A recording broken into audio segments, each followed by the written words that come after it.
자, 이 비행기를 타고 가다가요, 공중에서 핸드폰을 지상으로 떨어뜨렸다면 그 핸드폰이 멀쩡할까요?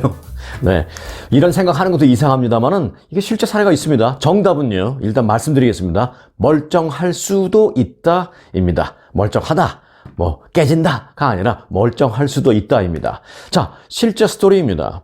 지난 5일 잘 기억하시죠? 보잉 여객기의 동체에 큰 구멍이 뚫리는 사고가 벌어진 그 당시에 한 승객이 그 아이폰을 잃어버렸습니다. 한 승객의 그 아이폰 2대가 기체 바깥으로 빨려 나갔습니다. 기억하시죠? 알래스카 항공 여객기 비상구가 떨어져 나가는 거. 떨어져 나가면서 비행기 동체에 구멍이 뻥 뚫렸잖아요. 뻥 뚫리니까 이게 기압 차로 인해서 비행기 안에 있던 것 중에서 뭐 묶여 있던 거 이런 것들 빼고 가벼운 것들이나 또는 묶여 있지 않았던 그런 것들이 막 비행기 바깥으로 빨려 나가버렸습니다. 그 가운데 한 승객의 그 아이폰도 이 손에 이렇게 가만히 들고 있다가 순식간에 빨려 나가서 비행기 바깥으로 나갔습니다. 순식간에 기체 밖으로 빨려서 지상에 추락한 그 아이폰. 보잉 그 기체가 비상 착륙한 뒤에 그 아이폰을 찾았습니다. 발견이 됐는데 발견된 그 해당 아이폰 2대는요, 놀랍게도 정상 작동했습니다. 안 깨진 게 문제가 아니라요, 모든 게 정상적으로 작동이 됐습니다. 저 하늘 꼭대기에 있다가 땅으로 떨어졌는데 정상 작동. 믿어지십니까? 그런데 이게 실제 사례입니다.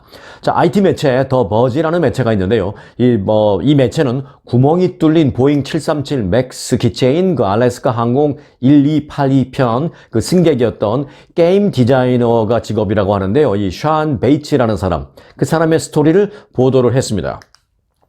그 사고 당시 그 베이츠의 아이폰은 기체 바깥으로 순식간에 빨려 나가서 지상으로 추락했습니다. 16,000피트 상공에서 떨어진 겁니다.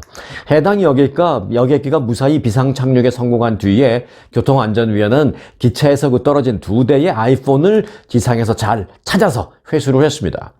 각각 하나는 길가에 떨어져 있었고, 그리고 또 하나는 그 민가의 마당에서 발견됐습니다.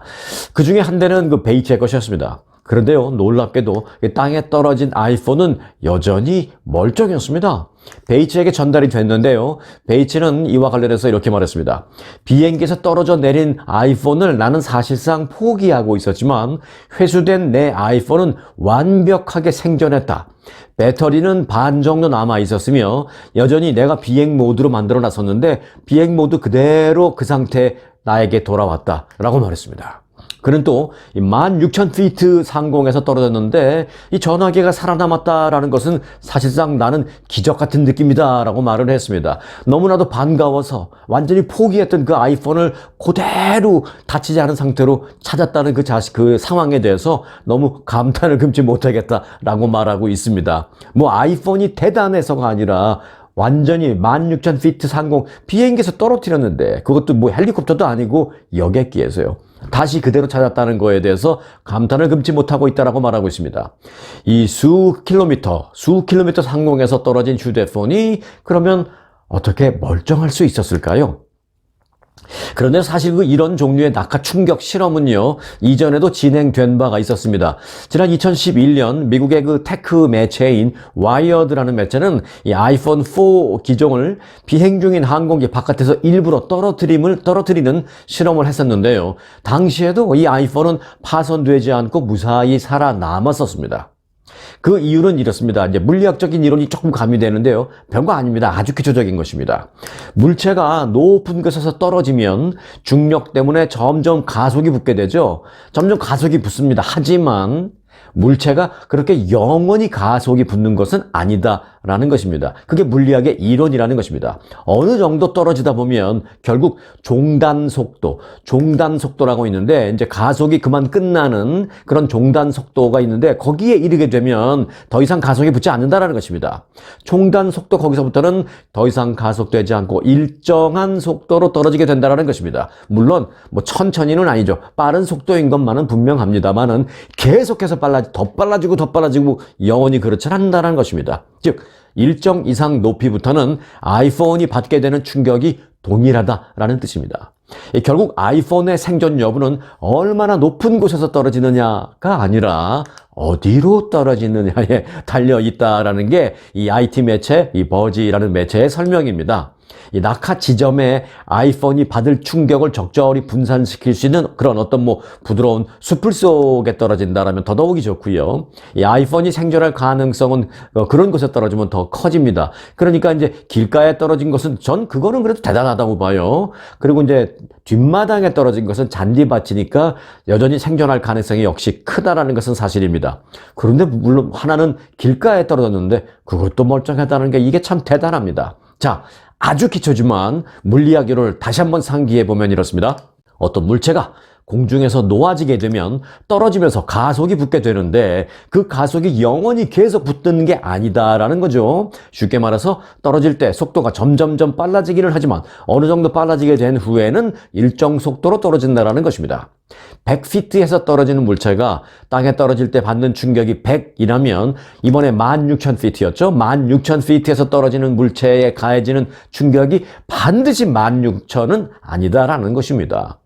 실제로 이번에도 그 아이폰이 16,000피트 상공에서 떨어졌는데 그때부터 지상에 떨어질 때까지 계속해서 가속도가 붙었다면 아이폰은 아마도 지상에 닿으면서 엄청난 충격으로 거의 폭발하듯이 이게 산산조각 났을 것입니다. 하지만 일정 시간까지 가속이 붙지만 그 수준을 넘어서면 즉 종단 속도에 들어서게 되면 더 이상 가속이 붙지 않는다라는 물리학 이론을 다시 한번 상기하게 됩니다.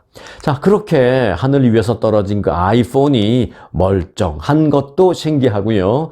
우리가 살면서 잘 모르고 좀 지나치는 그런 아주 기초적인 그 물리학의 이론도 새삼 신기하다라는 생각도 들기도 하고 그렇습니다. 자, 여하튼 포인트는 그렇습니다. 16,000피트 상공에서 그 떨어진 그 알래스카 사고 항공기, 인명 피해는 없었지만 거기서 떨어진 아이폰 2대가 땅 위에서 멀쩡하게 찾았다라는 참 기적 같은 그런 사례를 제가 말씀드렸습니다. 일본으로 가볼까요? 최근 그 강진으로 인해서 일본의 그 육지가 막 흔들리고 피해도 나고 했던 것은 다 압니다만 인명피해도 100명 이상 났죠. 하지만 흥미로운 사실이 하나 밝혀졌습니다. 그건 뭐냐? 일본의 육지가 늘어났다라는 것입니다. 왜요? 이번 지진 때문에. 일본의 산케이 신문은 지난 1일 일본 중부 이시카와현 노토반도에서 발생한 강진으로 인해서 융기라는 것은 이제 땅이 위로 올라오는 거죠. 융기 등 지각 변동에 의해서 이 노토반도의 연안 지역 육지가 무려 4.4 평방킬로미터 늘어났다라는 분석을 보도했습니다. 이 정도 규모면 거의 여의도 면적만한 육지가 새로 생겨난 것입니다. 여의도가 그것밖에 안 돼라고 생각하실 수 있습니다만은 사실 실제로 여의도는 그렇게 크지는 않습니다. 여의도 면적은 이번에 그 노토반도에서 새로 생겨났다라고 얘기가 되고 있는 그 면적 4.4 평방킬로미터와 거의 같은 4.5 평방킬로미터이기 때문입니다. 그러니까 쉽게 말하면 일본의 여의도만한 면적이 새롭게 생겨난 겁니다. 이번 지진 이후에. 자, 보도에 따르면 일본 지리학계 조사팀은 노토반도 강진에 의한 해안 지형 변화 검토 결과 이같이 분석했다고 보도했습니다. 조사팀은 항공사진과 또 인공위성 화상을 토대로 이시카와현 노토반도의 해안선 약 300km를 조사했습니다. 조사 결과 지반 융기 등으로 와즈마시 일부 해안선은 바다 쪽으로 최대 240m 전진해 나가는 등 조사 범위 전체적으로 약 4.4 평방킬로미터의 육지가 늘어났다라는 것입니다. 이 보고서는 쓰나미와 산사태 등으로 토사가 해안선에 쌓여서 그렇게 육지화가 진행된 것도 물론 있지만 대부분의 경우에는 지반이 위로 솟아오르는 소위 융기 현상 때문에 새로운 육지가 생긴 것이다 라고 보고서를 발표를 했습니다. 실제 이 NHK가 촬영한 영상을 보니까요, 노토반도의 일부 항구는 땅이 새로 생겨서 배가 그 원래 접안했던 시설에 접안하지 못하고 있는 그런 모습이 보였습니다. 원래 배가 이제 여기에 접안을 하고 있었는데 땅이 이만큼 새로 생기니까 여기에 접안하고 있는 것이었죠. 그만큼 이 없던 땅이 이미 이만큼 생긴 것입니다. 자, 아주 흥미로운 그런 그 사실도 이번에 나왔는데 얼마나 지진이 강력한 지진이었으면 이 밑에 있던 땅이 육지에서 봤을 때 그동안 없던 땅이 솟아올라서 새로운 여의도 면적만한 새로운 육지가 생겼겠습니까? 이게 이제 일본 입장에서 보면 새로운 땅이 생겼다라고 해서 뭐 땅이 면적이 더 넓어졌다라고 해서 마냥 좋아할 수만은 없는 그런 상황인 거죠. 어찌 보면 좀 끔찍하다, 좀 무섭다라는 생각이 들 정도의 강한 지진, 그로 인한 새로운 육지 넓혀짐 현상을 전해드렸습니다. 자, 연방준비제도, 줄여서 이제 연준이라고 하는데요. 그 연준 내에서 가장 매파 성향 인사로 꼽히우는 미셸 보먼 연준 이사가 있습니다. 이 미셸 보먼 연준 이사가요, 추가 금리 인상 없어도 인플레이션이 좀 둔화될 수 있을 것 같다라는 그런 발언을 했습니다. 그래서 추가 금리 인상이 필요하다는 그 기존 입장에서 한 발짝 물러난 그런 아주 이례적인 발언을 했습니다. 연준의 그 미셸 보먼 이사는 최근 한 컨퍼런스에서 기준금리를 현 수준에서 유지하더라도, 즉 다시 말해서 금리 인상을 더 이상 하지 않더라도 인플레이션이 더 악화되지 않을 수 있겠다라는 그런 생각을 나는 최근에 하게 되었다라고 말했습니다. 미셸 보먼 이사는 이 물가 상승률을 목표 수준으로 낮추기 위해서 추가 금리 인상이 필요하다라는 아주 강경파, 이 매파적인 입장을 그 연준 내에서 가장 마지막까지 고수해온 강경파 중에 강경파로 꼽히고 있는 그런 인사입니다. 그 미셸 보먼 이사와 함께 연준 내에서 강성 매파 인사로 늘 꼽혀오던 사람이 한 명 더 있었는데, 크리스토퍼 윌러라는 그 연준 이사인데요. 그 크리스토퍼 윌러 이사도 최근에는 비둘기파 성향으로 견해를 수정했습니다. 그때도 그런데 이 미셸 보먼 이사는 기존의 입장을 끝까지 바꾸지 않던 사람이었는데, 그토록 금리와 관련해서 강경한 입장을 끝까지 고수하던 미셸 보먼 이사였는데 이번에 온건한 입장으로 돌아섰습니다. 이에 따라서 이제 그 미국의 금리 인상은 사실상 종결됐다라는 생각을 갖게 되고요. 종결은 물론 이제는 금리 인하의 어떤 시점을 좀 고민해야 되는 것 아니냐라는 그런 분석까지 나오고 있는 상황입니다. 자, 이제 이쯤 되면 미국의 금리 인상은 끝났다라고 봐도 무리가 없을 것 같고요.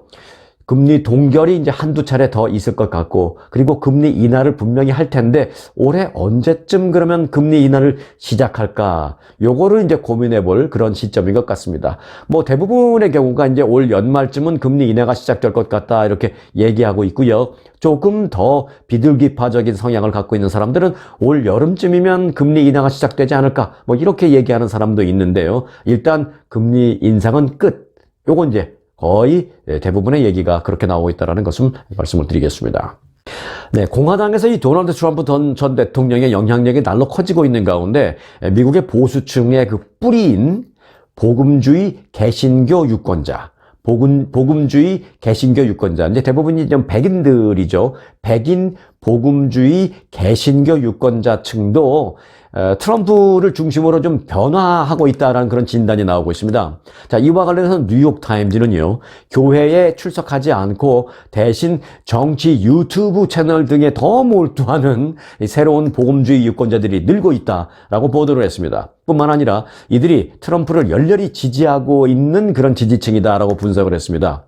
자, 지난 수십 년간 미국의 그 백인 복음주의 유권자들은 공화당이고요. 또 보수파 지지층의 핵심으로 꼽혔습니다. 그리고 이제 로널드 레이건, 또 조지 W 부시 같은 그 대통령들을 탄생시킨 그런 지지층이죠. 하지만 그러는 가운데 이제 기독교인, 특히 이제 개신교인의 그 비중이 최근 들어서 크게 축소되기 시작했고, 이 교회 소속 신자 수도, 즉 나는 어디 교회에 나갑니다라고 답변하는 그런 신자 수도 감소세를 겪고 있다는 것입니다. 20세기 중반에는요, 여론조사기관 갤럽이 조사했을 때 미국인의 약 68%가 자신은 개신교인이다 라고 답변을 했지만, 지난 2020년 갤럽 조사에서는요, 이게 완전히 정확하게 딱 반타작됐습니다. 34%에 그쳤습니다. 또 2021년에는 역대 처음으로 미국인 가운데 이 교회 소속 신자라고 밝힌 사람들이 절반 미만으로 떨어졌습니다. 나는 교회에 나가는 신자입니다. 나는 매주 교회에 출석하고 있습니다. 라고 답변한 사람들이 절반 미만으로 떨어졌다는 것입니다. 최근에는. 공화당 지지층에서도 이런 추세는 분명합니다. 2008년에는 공화당 지지층의 절반 이상이 한 달에 최소한 한 번 이상 교회에 나간다라고 답변을 했지만 지난 2022년, 즉 최근에는 절반 이상이 1년에 한 번도 교회에 나가지 않는다라고 답변했다라는 것입니다. 이것을 갖고 이제 교회로부터의 대이탈이라는 말이 나오고 있는데요. The Great Dechurching이라는 것입니다. Dechurching, 철치에다가 D를 붙이면 이제 뭔가 빠진다, 뺀다, 뭐 없어지기 시작한다, 뭐 그런 뜻이잖아요. 그래서 The Great Dechurching이라는 용어가 있는데 똑같은 말의 제목의 책이 있습니다. The Great Dechurching이라는 책을 펴낸 전직 목사 마이클 그레이엄 목사는 이는 미국 역사상 가장 크고 가장 빠른 변화다라고 지적을 했습니다. 이런 탈교회 추세의 배경으로는 뭐 고령화, 그리고 인구의 이제 고령화가 많이 진행됐다라는 것이죠. 그리고 이제 일요일만 되면 어린이 액티비티, 그리고 청소년 액티비티, 그리고 뭐 각종 무슨 NFL, 무슨 썬데이 나잇 풋볼, 그다음에 야구 뭐 이런 어린이나 청소년이나 특히 이제 남자들이 스포츠를 직접 즐기든 아니면 스포츠를 관람하든 이런 여러 가지 액티비티가 많이 나온 그런 요인들이 가장 중요하게 꼽히고 있다라는 것입니다. 교회 안 가는 뭐 핑계거리가 여러 가지가 막 생겨버린 것이죠. 그리고 이제 고령화가 되니까 가기도 점점 힘들어지고, 그리고 또 하나 결정적인 것, 팬데믹 때 실제로 교회를 안 가고 비대면 예배를 많이 보다 보니까 그게 어느 순간 좀 익숙해진 거예요. 그러다 보니까 이제 비대면으로 내가 꼭 그 전에 가던 교회 아니더라도 그냥 온라인으로 예배를 볼 수 있는 것이 있다면 그냥 편안하게 집에서 그런 예배를 많이 본다라는 것입니다. 또 더 나아가서 그러다 보니까 그 비대면 예배마저도, 그 온라인 예배마저도 슬금슬금 빠지는 경우가 늘어나기 시작했다라는 것입니다. 그래서 요즘 트럼프 전 대통령의 지지층이라고 말은 하고 있지만 옛날처럼 반드시 매주 교회에 꼬박꼬박 출석하는 그런 복음주의 신자가 아니라는 얘기죠. 그렇지 않음에도 불구하고 트럼프 전 대통령에 대한 지지는 굳건하게 하니까 트럼프 전 대통령의 지지층에 어떤 변화가 있다라는 그런 분석입니다. 자, 지난 화요일부터 CES, 라스베가스 전자쇼가 이제 시작이 됐는데요. 그 CES 얘기 잠깐 하나 좀 전해드리겠습니다. 그냥 여러분들은 라스베가스 지금 굉장히 복잡해요. 호텔도 없고, 트래픽 엄청 심하고, 식당들도 밥 먹으러 가려면 예약하기도 쉽지 않습니다. 그러니까 가지 마시고요. 제가 이렇게 간간히 중요한 거 전해드릴 테니까 그냥 방에서 편안하게 CES를 즐기시기 바라겠습니다. 이걸 요즘에는 그 한국에서요, 뭐 방구석 일렬이라는 게 극장에, 영화관에 가면 맨 앞에 일렬을 얘기하잖아요. 또는 뭐 연극 무대에서 관람석 중에서 가장 맨 앞에 있는 일렬. 이건 이제 좋은 측면에서 가장 맨 앞에서 편안하게 가까이 본다. 뭐 이런 식으로 이제 일렬이라고 하는데 이걸 방에서 편안하게 그렇게 VIP처럼 본다라는 뜻에서 방구석 일렬이라는 유행어가 있어요. 그래서 제가 여러분들에게 이번에 CES, 라스베가스 전자쇼와 관련해서는 방구석 일렬을 만들어 드릴 터이니까 편안하게 집에서 즐기시기 바라겠습니다. 자, 오늘 첫 번째입니다. 구글이 LG전자와 손잡고 스마트폰과 PC 컴퓨터 그리고 텔레비전 등 여러 가지 기기 간의 연결을 확대하겠다라고 밝히면서 라스베가스 이번에 CES 전자쇼에서 실제로 그것을 하고 있습니다. 자, 구글은요, 라스베가스에서 개막한 세계 최대 가전 IT 전시회 이 CES 2024에서 이 안드로이드 운영 체계의 생태계 확대 방안을 발표했습니다. 그런데 구글은 이 LG전자와 협력을 해서 올해부터 이제 LG TV 일부 제품에 대해서 크롬캐스트가 내장된다라고 밝혔습니다. 이제 LG TV 다는 아니고요. 새롭게 나오는 LG TV 일정 모델에서는 구글이 그 안에 장착되어 있다라는 것이죠. 구글의 크롬캐스트. 이 크롬캐스트는 기기 간의 그 연결을 도와주는데, 연결이라는 건 이제 페어링입니다. 기기 간의 연결을 도와주는데, 예를 들어서 뭐 전화기와 텔레비전. 지금도 뭐 전화기와 텔레비전 연결 페어링 할 수 있습니다. 저도 뭐 할 수 있습니다. 이건 뭐 큰 문제는 아닌데, 문제는 전화기와 텔레비전, 전화기와 퍼스널 컴퓨터, 전화기와 노트북, 또는 노트북과 텔레비전, 또 PC 컴퓨터와 텔레비전 이런 식으로 연결을 확대한다라는 것입니다. 자, 우선적으로는 호텔 등에 대규모로 들어가는 이 LG전자 TV. 여러분 그거 느끼셨어요? 미국에 이제 호텔 가보면 거의 대부분 호텔에 있는 TV가 LG 모니터입니다. LG TV입니다. 자, 미국에 있는 그 대부분의 그 호텔 TV, LG전자 TV에 크롬캐스트가 장착된다라는 것입니다, 이제. 또 일반 소비자용 TV에는 아직은 당장은 포함되어 있지 않습니다. 그러나 이제 호텔에 깔리는 LG TV에는 이게 연결되어 있다라는 것입니다. 장착되어 있다라는 것입니다.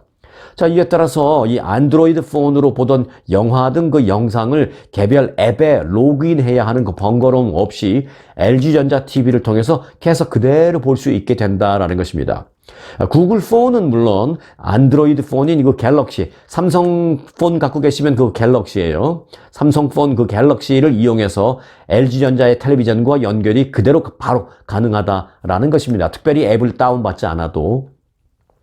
구글은 앞으로 이 안드로이드 생태계를 모바일뿐만이 아니라 스마트폰, 그 다음에 스마트 스피커, 또 노트북, 텔레비전, 심지어는 자동차에 이르기까지 더 확장해 나갈 계획이다라고 강조했습니다. 구글과 LG가 아주 대단히 큰 협력을 지금 시작했다는 것입니다. 구글은 또 안드로이드는 이제 스마트폰에만 한정된 것이 아니라 TV와 자동차, 노트북, 심지어는 시계 등 모든 스마트 기기들의 완전한 생태계를 모두 다 연결해 버리겠다라고 말했습니다. 이에 따라서 삼성전자와의 경쟁도 예상됩니다. 자, 삼성전자는 스마트폰과 TV 그리고 삼성의 특기가 하나 있어요. 삼성의 세탁기 나오잖아요. 그래서 삼성전자의 그 스마트폰과 텔레비전은 물론이지만 스마트폰과 세탁기를 연결하는 그런 스마트 홈을 지금 구축하고 있습니다. 그 이름하여 스마트 싱스라고 하는데요. 스마트 싱스를 통해서 집안에 있는 그런 모든 기기를 연결하는 그런 부분에서 있어서 삼성전자가 가장 앞서 있다는 평가를 받고 있습니다. 자, 그래서 구글이 스마트 기기 간의 연결 산업에 있어서 삼성과 이제 대적을 하겠다라고 선언을 한 것인데 그 대적을 하기 위한 첫 번째 구글 파트너로 LG를 선택했습니다. 삼성과 대적하기 위해서 구글이 LG를 선택했다라는 게 눈길을 끌고 있습니다. 자, 그런데요, 이제 이렇게 생각하시면 됩니다. 그렇다고 해서 이제 삼성과 LG가 뭐 같은 한국 회사인데, 그렇게까지 해야 하나? 라는 그런 생각. 또는 뭐 삼성과 LG가 뭐 서로 사이가 요즘에 뭐 안 좋은가? 이런 생각을 하실 필요는 없습니다. 요즘은요, 이 글로벌 사업을 하는 데 있어서 워낙 다변화되어 있고, 또 LG든 삼성이든 그 스마트 기술과 관련해서는 어차피 글로벌리 여기저기 연결이 안 되는 데가 없기 때문에 경쟁도 뭐 자연스러운 거고요. 그리고 또 어떤 부분에서는 또 다른 부분에서는 또 협력도 자연스럽고 한 거니까 굳이 뭐 삼성과 LG 같은 한국 회사인데 라는 아쉽다라는 굳이 그런 생각은 뭐 하실 필요 없다라는 말씀을 드리겠습니다. 여하튼 구글이 삼성과 대적하기 위해서 모든 스마트 기기를 연결하는데 이제 LG와 첫 번째 파트너가 되는데 LG TV와 구글 크롬캐스트가 이제 연결이 되는 그런 게 이제 호텔부터 시작한다라는 말씀을 여러분들에게 드리겠습니다. 자, 공화당 대선 후보 선출을 위한 첫 번째 프라이머리가 열리는 뉴햄프셔주에서 니키 헤일리 전 유엔 대사가 이 트럼프 전 대통령과의 격차를 한 자릿수까지 좁혔다라는 여론조사가 나왔습니다. 상당히 그 눈길을 끌고 있는 대목입니다. CNN 방송이 뉴햄프셔 대학과 공동으로 이 해당 지역 거주 유권자들을 대상으로 조사한 결과 공화당 프라이머리, 이제 공화당은 첫 번째 아이오와주에서 전당대회가 있는데 그거는 이제 코커스라고 하고요. 전당대회. 프라이머리, 즉 예비선거로서는 뉴햄프셔주가 처음입니다. 이제 아이오와 다음에 뉴햄프셔주 프라이머리, 아이오와는 코커스, 즉 전당대회, 그리고 그 다음에 하는 뉴햄프셔주는 코커스라고 하지 않고 프라이머리라고 합니다. 자, 뉴햄프셔주 프라이머리에서 트럼프 전 대통령에게 1순위로 투표하겠다라는 답변이 조사 응답자의 39%로 집계가 됐습니다. 그리고 니키 헤일리 전 대사에게 투표하겠다라는 사람은 32%. 로 2위였습니다. 격차가 7%포인트밖에 나지 않는 거죠. 그리고 이어서 3위는 크리스티 전 뉴저지 주지사 12%. 요건 좀 차이가 많이 납니다. 그리고 이제 기업인 비벡 라마스와미 8%, 론 디센티스 5% 등으로 집계가 됐습니다. 뉴햄프셔에서는 그랬다는 거예요. 트럼프 전 대통령과 니키 헤일리 전 대사의 지지율 격차는 7%포인트로 오차 범위 플러스 마이너스 2.3%포인트 바뀌긴 하지만 격차가 한 자릿수 이내로 좁혀졌다는 자체가 공화당 내부에서는 매우 이례적인 것으로 바라보고 있습니다. 뉴햄프셔는요, 첫 프라이머리가 개최되는 어떤 상징성이 있고 또 중도층의 비중이 커서 전체 대선 구도를 판가름할 수 있는 풍향계로 평가되고 있습니다. 선두를 달리고 있는 트럼프 전 대통령의 대항마로서 존재감을 키우고 있는 니키 헤일리 전 대사는 뉴햄프셔에서 특히 강세를 보이고 있다는 점입니다. 이 헤일리 전 대사는 지난 11월에 같은 기관에서 실시한 조사보다 지지율이 무려 12%포인트나 상승했습니다. 헤일리 전 대사에 대한 지지는 무당층 그리고 중도층에서 상당히 큰 폭으로 상승하는 추세를 보이고 있습니다. 그래서 니키 헤일리 전 대사가 정말 트럼프의 대항마로 떠오를 수 있을지, 자, 다음 주에 있을 아이오와 코커스, 거기서는 뭐 크게 추격은 못할 것은 거의 확실합니다. 그런데 그 다음에 있을 뉴햄프셔주의 프라이머리 예비선거, 이때 상당히 아주 재미있는 결과가 나올 것 같습니다. 트럼프를 지지하시는 분이라면 얼마나 추격당할지 이런 걸 관심 있잖아요. 이제 트럼프를 지지하시는 분이라면 저희 스토리뉴스 꼭 다음 주부터도 꼭 함께 해주셔야 되고요. 그리고 트럼프의 대항마가 누가 없나? 나는 같은 공화당이긴 하지만 트럼프의 어떤 대안이 없는지 좀 궁금합니다라는 생각이 드신다면 니키 헤일리가 추격하는 모습을 꼭 보셔야 됩니다. 그렇다면 역시 저희 스토리뉴스를 지금부터 꼭 함께 해 주시기 바라겠습니다. 자, 이어서 보너스 뉴스 전해드리겠습니다. 자, 오늘 보너스 뉴스의 제목은 제가 이렇게 지었습니다. 채식 위주 식단이 코로나를 막는다. 자, 식물성, 그리고 채식을 많이 먹는 거, 식물성 또는 채식 위주의 식단을 따르는 사람들은 육류가 포함된 잡식성 식단, 이거 기분 나쁘게 듣지 마시고요. 여러 가지를 많이 먹는데 육류가 많이 포함됐다. 그래서 이제 그렇게 표현되는데, 일단 뭐 이건 나쁘게 표현되는 건 아닙니다. 육류가 포함된 잡식성 식단을 따르는 사람보다 채식성 위주로 많이 먹는 사람들이 코로나19에 걸릴 위험성이 39% 낮다. 라는 연구 결과가 나왔습니다. 와. 자, 브라질 상파울루 대학 의대 심장연구소 훌리오 세자르 아코스타 교수 팀은 의학저널 BMJ 영양 예방 건강이라는 학술지에서 이런 연구 결과를 발표했습니다. 천여 명을 대상으로 한 식단과 코로나19 발병 간의 연관성 분석을 했다는데요. 이 분석을 통해서 이런 사실을 확인했다라고 밝혔습니다. 자, 이 식단이 코로나19 감염 및 관련 합병증에 영향을 미칠 가능성이 있다라는 연구 결과가 그동안 여러 차례 제시된 바는 있습니다만은 명확한 인과관계는 밝혀지지 않고 있습니다. 그러나 이번에 그래도 비교적 상당히 그 인과관계에 근접한 그런 연구 결과다라는 평가를 받고 있습니다. 자, 이 연구팀은요, 지난 2022년 3월부터 7월 사이에 모집한 그때는 이제 코로나가 완전히 끝난 시기는 아니었어요. 약간 끝물이긴 했지만 아직도 코로나가 공식적으로 끝났다라고 선언되기 전이었습니다. 2022년 3월부터 7월 사이에 모집한 성인 지원자 1000여 명을 대상으로 식단 그 패턴이 코로나 감염 발생률과 또 중증으로 가는 비율, 또 지속 기간 등등에 미치는 영향을 평가했습니다.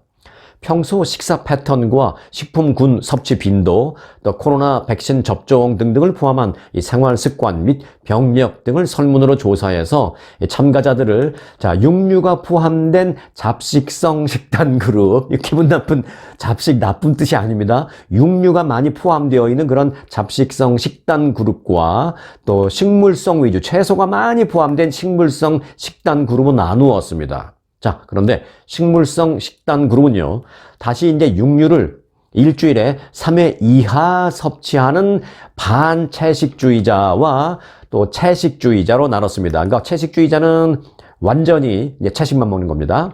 자, 추적 조사 기간 동안 코로나19에 감염된 사람은 모두 330명으로 47%였다고 합니다. 꽤 많이 걸렸네요. 네, 여하튼 47%가 코로나에 걸렸습니다. 전체 실험 대상자 가운데 분석을 해보니까요, 육류가 많이 포함된 소위 잡식성 식단 그룹에서 코로나에 감염된 비율은 52%, 식물성 식단 그룹에서 코로나에 감염된 비율은 40%로 나타났습니다. 증상 뒤요. 육류가 많이 포함된 잡식성 식단 그룹의 중증 비율은 18%, 식물성 식단 그룹의 중증 비율은 11%였습니다. 채소를 많이 먹은 그룹이 코로나에도 덜 걸리고 걸렸다 하더라도 증상이 상대적으로 약하다라는 것입니다. 연구팀은 이에 대해서 식물성 식단에는 항산화 물질, 또 피토스토를, 폴리페놀 등이 풍부해서 면역 기능에 관여하는 여러 세포 유형에 긍정적인 영향을 미치고 직접적인 항바이러스 특성도 나타날 수 있는 것을 우리는 발견했다라고 설명했습니다. 자, 물론 이런 연구 결과가 절대적이라고 볼 수는 물론 없습니다. 이 같은 연구는 대개요, 이제 관찰 연구라고 해서 본인의 주장, 그러니까 예를 들어서 감염됐니 안 됐니는 검사를 하니까 그건 뭐 정확하게 의학적으로 나오는 거고요. 감염된 이후에 어떤 증상이 어떻습니까? 많이 아파요? 뭐 이런 것들, 그런 것과 관련해서는 본인의 주장과 본인의 기억, 경험 그리고 이제 아픈 증상도 본인이 중증인 것 같습니다. 뭐 견딜만 해요. 이렇게 어떤 답변을 위주로 평가를 하니까 사실상 주관적 평가에 의존한다라는 일정 부분의 한계도 있기는 합니다. 그래서 이제 과학적인 인과관계가 분명하다, 정확하다 보기에는 약간의 한계가 있는 것은 사실입니다. 하지만 그렇다고 마냥 무시할 수만은 없습니다. 왜냐? 코로나에 걸렸느냐 안 걸렸느냐는 분명히 의학적으로 판가름이 난 겁니다. 코로나에 걸린 사람들 갖고 딱 보니까 육류 위주로 먹은 사람들이 훨씬 더 많이 걸리고 채소 위주로 먹은 사람들이 훨씬 덜 걸렸다라는 것은 의학적으로 분명히 판가름이 난 사실입니다. 자, 이와 관련해서 연구팀은 이렇게 말하고 있습니다. 몇 가지 작은 한계가 있음에도 불구하고 코로나19 발병에 영향을 미칠 수 있는 요인들을 다각도로 파악한다는 것은 매우 중요하다라면서 채소는 물론 콩류와 견과류 등을 많이 함유한 소위 채식성 식단을 따르는 것이 얼마나 중요한지 우리는 이번 연구를 통해서 알게 됐다라고 말했습니다. 자, 이렇게 정리하면 어떨까 싶습니다. 저는 개인적으로 고기는 전혀 안 먹는 것을 저는 꼭 그렇게 권유 여러분들에게 하고 싶지를 않습니다. 고기는 그저 가끔씩, 그리고 채소는 매일, 이런 정도로 한번 생각을 하시고요. 여러분들의 식단을 만들면 어떨까 싶은 그런 생각이 듭니다. 자, 이번 겨울에 코로나와 독감이 함께 유행하는, 그래서 함께 걸려버리는 플루로나가 걱정이라고 하잖아요. 그러니까 우리 구독자님들도 가능한 한 채소가 좀 많이 올라온 건강 식단으로 좀 잘 만들어서 식사 잘 하시기를 바라겠습니다. 자, 오늘 영상은 여기까지입니다. 함께 해주셔서 여러분 감사하고요. 스토리가 있는 뉴스, 스토리 뉴스 마칩니다.